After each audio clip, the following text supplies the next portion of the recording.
तेलंगाना में विधानसभा चुनाव को लेकर प्रचार अपने चरम पर है। चुनाव को लेकर तेलंगाना में राजनेताओं की जनसभा और रैलियां लगातार जारी हैं।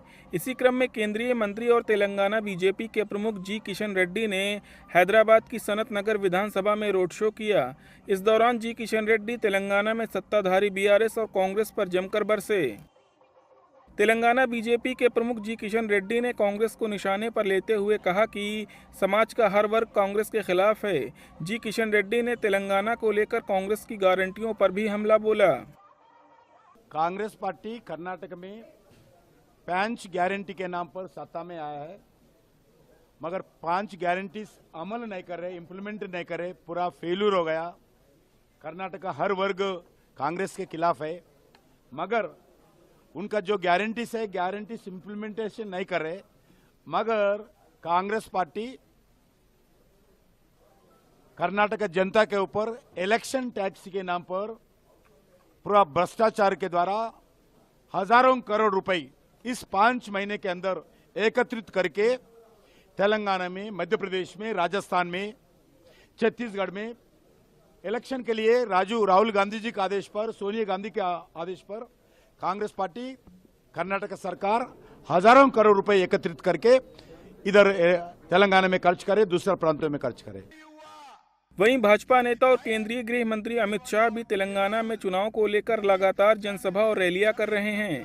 इसी कड़ी में अमित शाह ने जनगांव में एक जनसभा को संबोधित करते हुए कहा कि बीआरएस, एआईएमआईएम और कांग्रेस वंशवादी पार्टियां हैं। मित्रों, ये केसीआर, ओवैसी की पार्टी और कांग्रेस तीनों परिवारवादी पार्टियां हैं।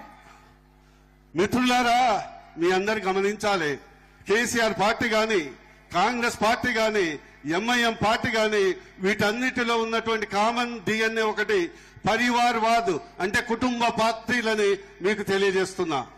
ये तीनों पार्टियां 2G, 3G और 4G पार्टियां हैं। उधर दूसरी तरफ एआईएमआईएम के मुखिया और हैदराबाद के सांसद असदुद्दीन ओवैसी ने बेरोजगारी और अर्थव्यवस्था को लेकर भारतीय जनता पार्टी पर हमला बोला। इतना ही नहीं, ओवैसी ने यूनिफॉर्म सिविल कोड को लेकर अमित शाह पर तंज किया। 9.5 years the BJP has been in power in our country. They have weakened the economy. They have destroyed small businesses. Their promise of providing 2 crore jobs, they have utterly failed in that, and as a result we see that we have high inflation and we have the highest unemployment of youth in the whole world. Instead of addressing the core issues which is related to the development of the country, the BJP indulges in these issues. As far as Uniform Civil Code is concerned, I wish and hope that Mr. Amit Shah goes to Adilabad, Khammam and Warangal and stand in the midst of all the Adivasis and tells them that we are going to implement Uniform Civil Code. बता दें कि तेलंगाना में सत्ता पर काबिज होने के लिए राजनीतिक दल पूरा जोर लगा रहे हैं। ऐसे में ये देखना दिलचस्प होगा कि तेलंगाना की जनता कुर्सी किसके हवाले करती है। तेलंगाना में 30 नवंबर को विधानसभा चुनाव के लिए वोटिंग होगी, जबकि 3 दिसंबर को नतीजों का ऐलान किया जाएगा।